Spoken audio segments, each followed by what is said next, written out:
Does culture matter?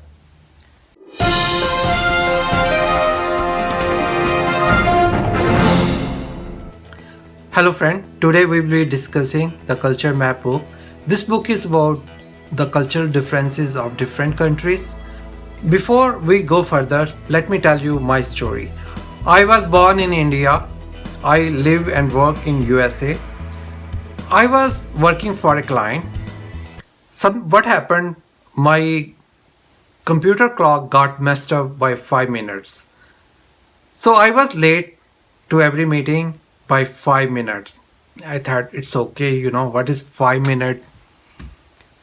Then I was given suggestions, you are 5 minutes late. Why you are late? I did not pick up any signal. And finally, my contract was ended prematurely. One of the reasons was I was late for the meetings. Afterwards, I came to know it's very, very important in America that you are on time on the meetings. People can take it personally. Wherever in India, I remember I went to my cousin's marriage on time and he was mad at me. Why you have come on the time? We are still preparing. We are still doing the setup. So we can see, I wish I knew the cultural differences. I had some framework. So this book is very nice, The Culture Map. It is written by Erin Meyer. Let me see, you can see her. It is written by Erin Meyer. The book is Culture Map. It's written by Erin Meyer. She teaches at a university in Minnesota. She teaches executives about the cultural differences, how to be successful in this multicultural world where we have cultural differences. So a lot of things she has written in the book. It has been cross-validated by her students. She's not only teaching her students who are from China, Japan, India, Europe, all over the world. They are also challenging, validating, and confirming her findings. So she has come up 8 skills where she points out what are the differences between these skills. So today we'll be discussing only 3. She has 8 skills. We will be discussing 3 skills. We will be discussing the communication, how the communication happens between different cultures. Then we'll come to the feedback, how the feedback is given in different cultures. And then finally, we'll discuss the leadership in different cultures. So the communication, the author went to India and she's trying to find some restaurant. And somebody mentioned her that she can find a restaurant. She has to go left and she will find a very nice restaurant called Swagat. She walks 1 block away and see left, nothing is there. She asks the helper again, okay, tell me where is this place? So he told, madam, you have to go left, walk right, and you have to go 2 blocks, then take a left, and then walk later. She tried again. She couldn't find the hotel. Then she came back and the helper said, madam, let me show you. I'll help you. So he walked her. He went 2 blocks away. Then he has to walk 10 minutes and this was a board. Only locals could have noticed, not a foreigner. Like she's mentioning in countries like India, there's a high context. When I am talking with somebody, I expect him to know certain things.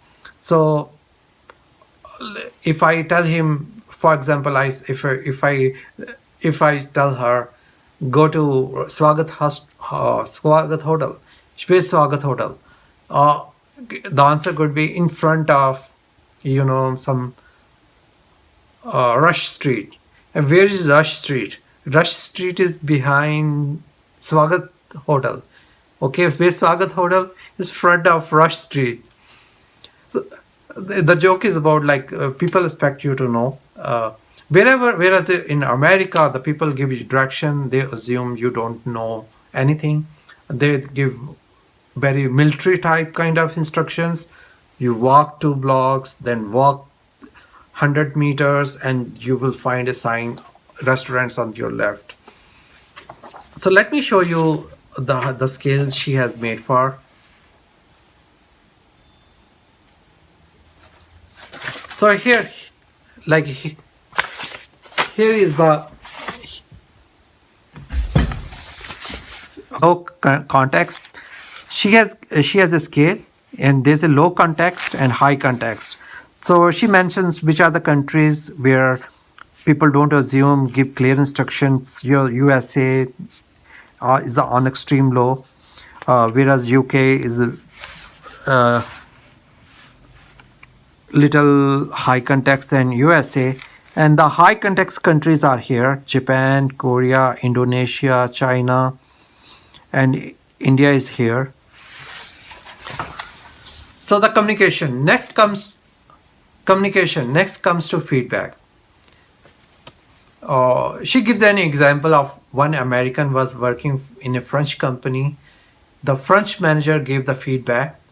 It seems the French manager gave her feedback very, very explicit. And these people were offended. Oh my God, she gave us such a explicit negative feedback. She did not highlight any positive. It seems that's how in the French too. So there are, again, she has a scale. There are countries where you give feedback very explicit, and then you give the feedback implicit. Like in America, it happened to some of my friends. They got feedback, and the feedback they thought they were doing great, and it turned out when their performance review came, they got low ranking.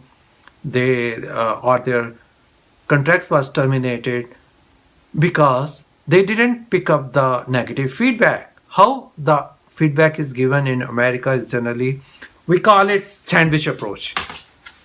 So sandwich approach is like you start with good stuff, you talk about positive thing, and you end with the positive. So whatever negative feedback has given, you squeeze in the middle. So you have to listen very carefully about the negative feedback. It's gonna be sandwiched between good feedback. So if you didn't pick up, you can miss some very important signals. So coming to next to the leadership. There are countries where very hierarchical kind of thing, and there are countries where leadership is more consensus based. The leader is one of other member. They take decision on mutual consultation. A lot of European countries are there. So she gives the example of one European manager. He goes to Russia, and he thought he was doing great, but all his employees, they were looking for clear instructions, leadership. They told him he's a very, very weak leader, bad leader. Always he's asking other people, tell me what to do. Wherever there is a hierarchical countries like Japan, India, Japan, there are hierarchical countries like Japan, India, where people expect their leaders to give them leadership. They need to know the answers. They have to decide. So it's a great book. Somebody who has seen two cultures.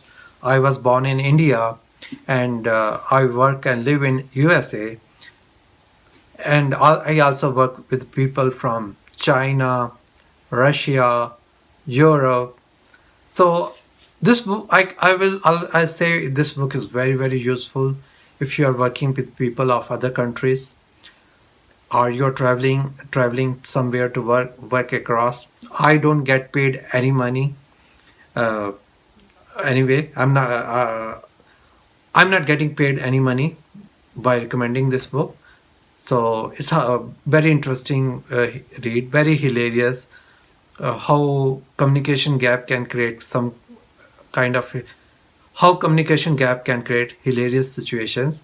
It's very easy read, very highly organized. So if you're working with the people from different countries, highly recommended. And definitely, all people are different. There will be people who are outliers. For example, when I used to give feedback in India, I was very direct, so I can be called outlier. So it will give you a framework, which using framework you can understand, and definitely there's individuality. There are differences of the persons which you need to understand. Thanks for watching this video. If you like the video, like it and subscribe to my channel for your regular updates. Thank you.